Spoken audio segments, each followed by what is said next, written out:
Une femme a un réveil brutal dans un café et décide de faire quelque chose. La première chose est de faire partir son mari, mais le méritait-il?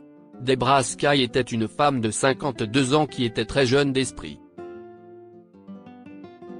À son âge, elle ne se reconnaissait pas comme une vieille femme, non pas qu'elle ait beaucoup de temps pour s'attarder sur le sujet puisqu'elle avait 3 emplois.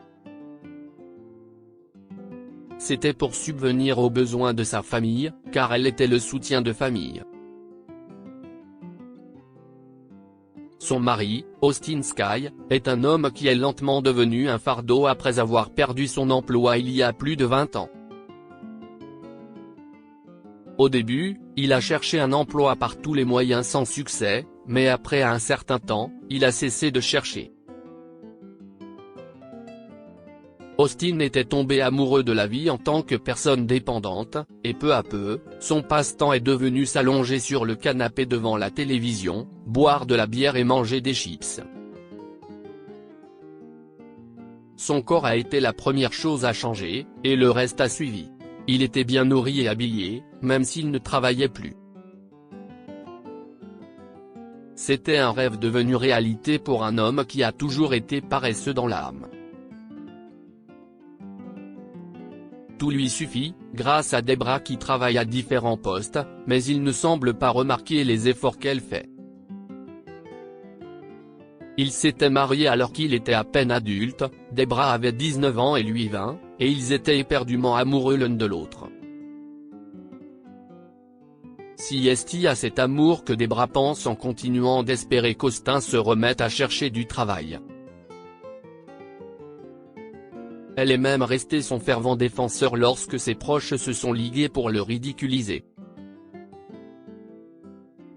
Ils se sont mariés si tôt dans leur vie parce qu'elle était tombée enceinte de leur fille, Kayla. Bien sûr, il y aurait eu des conséquences s'ils ne s'étaient pas mariés. Leur fille, comme eux, s'est également mariée tôt et a donné naissance à un enfant qui grandira sans son père car celui-ci a divorcé de Kayla.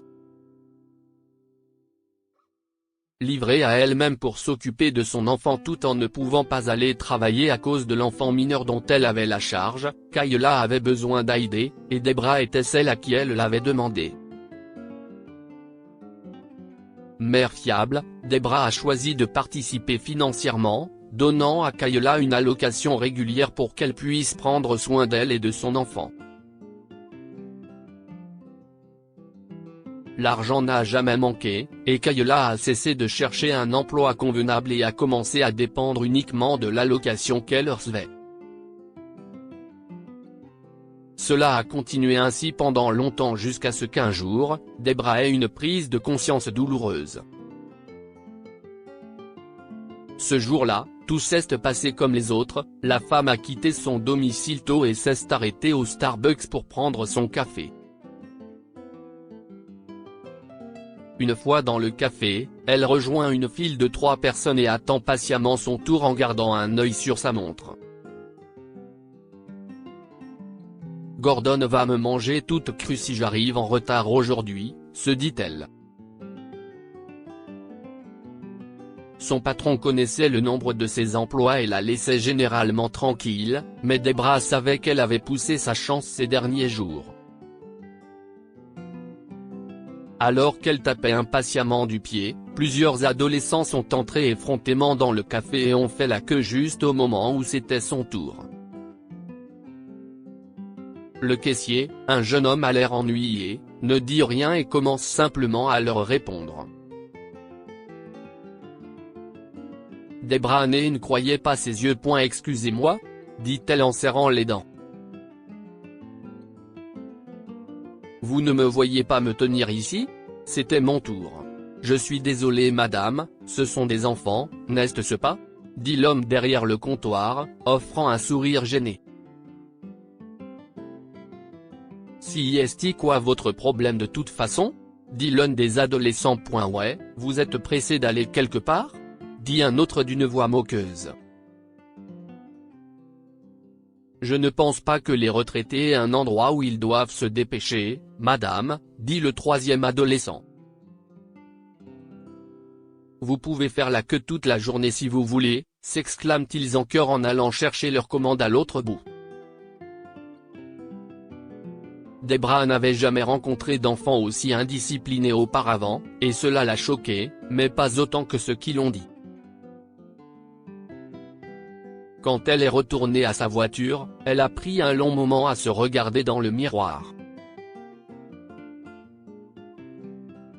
La femme qu'elle voyait avait l'air très fatiguée.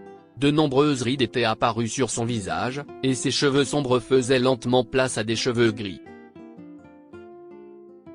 Debra ne se souvenait pas quand les mèches grises étaient apparues pour la première fois, et cela lui rappelait à quel point elle s'était négligée. Je ne me souviens même pas de la dernière fois où je suis allée dans un salon de coiffure, pense-t-elle, désespérée. Cette pensée l'a amenée à se demander ce qu'elle avait fait pendant tout ce temps, et une réponse s'est immédiatement imposée: travailler dur. Cela l'a bouleversée et elle a réalisé que toute sa vie, elle n'avait fait qu'essayer de faire plaisir à sa famille, au détriment de son propre bien-être. Il faut que cela cesse, se dit-elle. La première chose que Debra fait est d'appeler sa fille pour l'informer de sa décision. « Bonjour maman, j'allais justement t'appeler », a dit Kayla dès qu'elle a décroché. « J'espérais que tu pourrais m'envoyer mon argent de poche avant vendredi ?» « Non Kayla, je ne ferai pas ça », a dit Debra, agacée que sa fille ne l'ait même pas laissé parler. « Quoi ? Maman, pourquoi ? s'est plainte Kayla. « Parce que tu es devenue trop complaisante avec ton sort dans la vie. Il est temps pour toi de te réveiller. Qu'est-ce ce que tu dis, maman ? Je dis qu'à partir de maintenant, ton argent de poche est supprimé et que tu ne le recevras plus. Si tu veux de l'argent, sors et travaille pour en avoir. » Sur ce, Debra a raccroché et est partie à la recherche d'un salon de beauté, où elle s'est fait teindre les cheveux avant de se faire une belle coupe, une manucure et bien d'autres soins.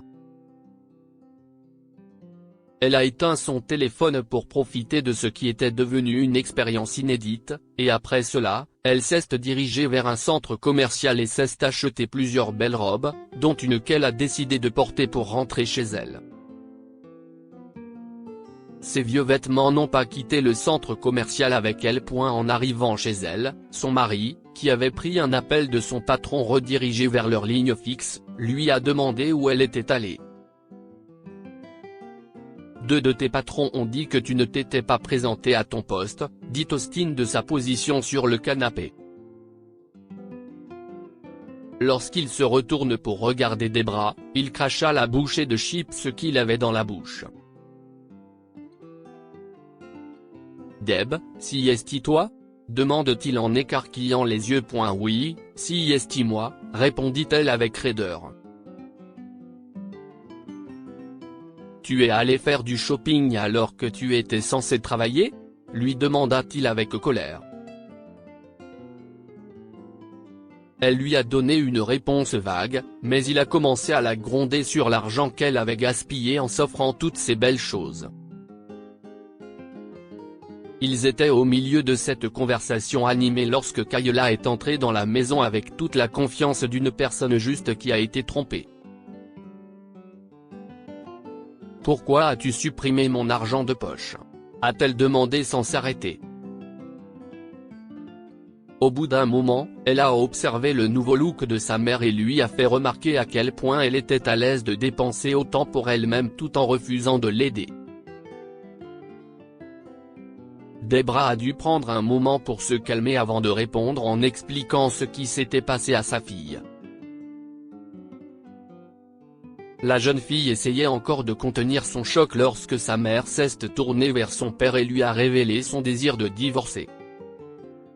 « Je n'ai assez de nettoyer après toi, Austin », a-t-elle dit. L'homme est choqué. Il ne comprenait pas pourquoi elle s'en prenait soudainement à eux, mais Debra n'a pas reculé. Au cours des 2 dernières décennies, j'ai assumé les charges financières de cette famille. Mais maintenant, Je suis fatiguée et j'aimerais concentrer cette énergie sur moi-même, dit Debra en larmes. C'était comme admettre sa défaite, mais quel choix avait-elle? Ceux pour qui elle se battait avaient abandonné il y a longtemps. Je veux que tu partes, a-t-elle dit. Quoi? Tu ne peux pas dire ça, a dit Austin. Je le pense, dit-elle, avant de passer devant lui pour rejoindre leur chambre.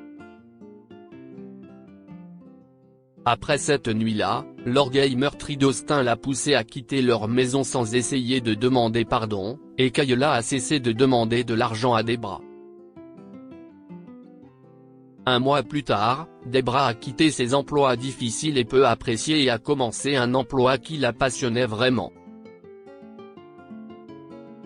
Elle a vécu sa vie, a voyagé dans le monde entier et, quand elle le pouvait, a aidé sa fille à s'occuper de son petit-fils. Debra n'a jamais regretté sa décision de divorcer de son mari, même s'il l'a supplié de revenir après avoir trouvé un emploi. Je garderai ton offre à l'esprit, lui avait-elle dit, et il n'a cessé depuis d'essayer de la convaincre. Que pouvons-nous tirer de cette histoire?